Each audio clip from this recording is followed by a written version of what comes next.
बढ़ाओ रिटर्न। जब वो एकांत में बैठा हो अकेला, तब उस क्षण आपके दिल की बात आप उससे जाकर कहो। और एक बात और सुन लो, अगर मंदिर में नहीं बोल सकते तो घर में जो शिवलिंग होता है। श्री शिवाय नमस्तुभ्यम। दोस्तों, गुरुदेव के द्वारा बताए गए इस उपाय को आप करते हैं तो सफलता आपको अवश्य मिलेगी। तो आइए जानते हैं क्या कह रहे हैं पूज्य गुरुदेव जी। घर के अंदर शिवलिंग रखते क्यों हैं? आप लिंग महापुराण के अंतर्गत उसको श्रवण कर सकते हैं। लिंग पुराण के अंतर्गत घर के अंदर शिवलिंग क्यों रखा जाता है? घर के अंदर शिवलिंग क्यों रखते हैं? और कितनी सुंदर बात हमारी शिव महापुराण की कथा कहती है, लिंग पुराण की कथा कहती है, स्कंद पुराण की कथा कहती है, कूर्म पुराण कहती है, पद्म पुराण कहती है और ब्रह्म विवर्त पुराण कहती है।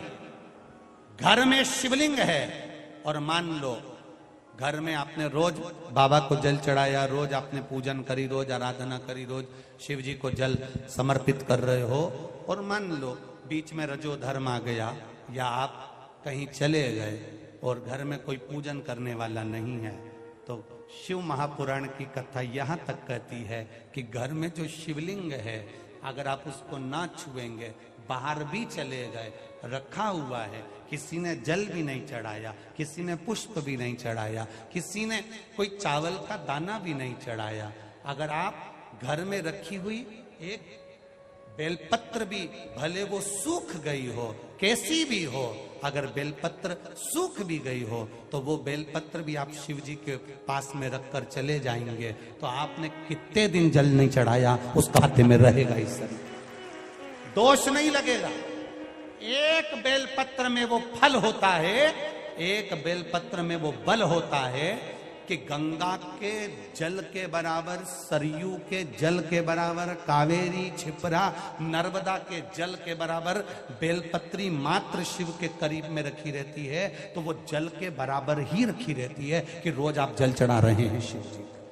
घर के लोगों से इतना तो कह सकते हो कि मुझे हाथ नहीं लगाना, मेरे को बाहर जाना है, तुम एक काम करो, ये बेलपत्री शिव जी के पास रख दो, मैंने यहां रखी है, मैंने यहां पर रखी है, ये बेलपत्र आप शंकर जी के पास में रख दो, इतना तो कह सकते हो। कृपया ध्यान से सुने, कोई भी प्रकार की गलतियां ना करें और वीडियो को बिल्कुल भी स्किप ना करें। ना तो भगवान का वर्णन कर सकते हो, ये रख दो शिव के। एक बेलपत्र शिव को समर्पित कर, और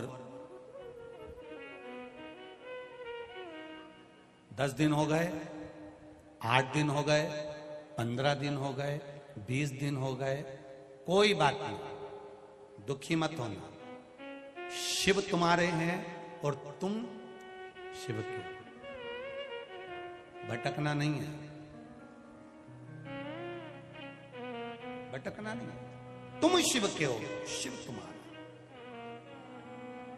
हाँ, ये जरूर है, घर से जब जाओ तो शिवलिंग तुम्हारे घर में जो पारत का, नर्मदा का, कंकर शंकर जो रखा हुआ है, जो शिवलिंग है, उसको कह कर जाना, बाबा तेरा घर है, तुझे संभालना है, हम भी तेरे हैं, तेरे भरोसे पर जा रहे हैं, तेरे भरोसे पर वापिस आएंगे, ऐसी कृपा करना, जिस कार्य के लिए जा रहे हैं वो कार्य तू साथ चल और उसको सफल कर देना, ये भरोसा। ना जाने कौन ने तुमको अकल दे दी,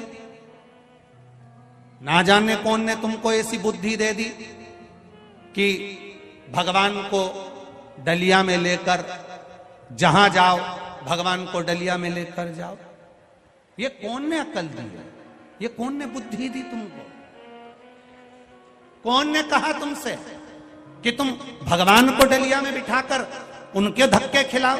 ना जाने कौन नारी कैसी, ना जाने कौन पुरुष कैसा, तुम्हारे हाथ झूठे हो रहे हैं, पात्र झूठे हो रहे हैं, ये अकल दी कौन ने तुमको कि इनको साथ में ले लेकर घूमो? ना,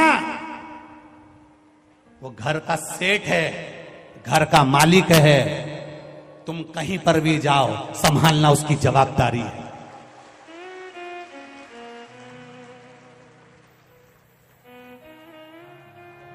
संभालना उसकी जवाबदारी है।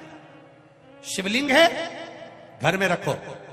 आप अगर घर से बाहर जा रहे हो, कहीं जा भी रहे हो, तो तुम्हारे घर में लड्डू गोपाल हैं, ठाकुर जी हैं, विराज रहे, उनके लिए एक डब्बी में मिश्री रख कर आओ। जैसे तुम कहीं जाती हो तो बच्चों के लिए कुछ रख कर आती हो, यहां आई हो तो रोटी बनाकर आई हो, पति के लिए टिफिन लगाकर आई हो, बच्चों का टिफिन लगाकर आई हो। कोई बच्चा वापिस आएगा स्कूल से तो क्या खाएगा, उसके लिए डब्बे में रख के आई हो। तो उसी तरह घर के ठाकुर जी के लिए रख कर जाओ। मिश्री डब्बी में भर कर रखो, सामग्री रखो, थोड़ा झारी जी भर दो, जल भर दो, जल रख दो उनके पास में कि मैं लेट हो जाऊं तो तुम पाले। विश्वास जगाना है, ढोंग नहीं, प्रपंच नहीं, छल नहीं, दिल से भाव जागृत करिए। हमारे भीतर से भाव जागृत होगा तो भगवान। यही नए नए उपाय और नए नए जानकारियाँ के लिए हमारे चैनल को सब्सक्राइब कीजिए। मिलते हैं अगली वीडियो में। श्री शिवाय नमस्तुभ्यम।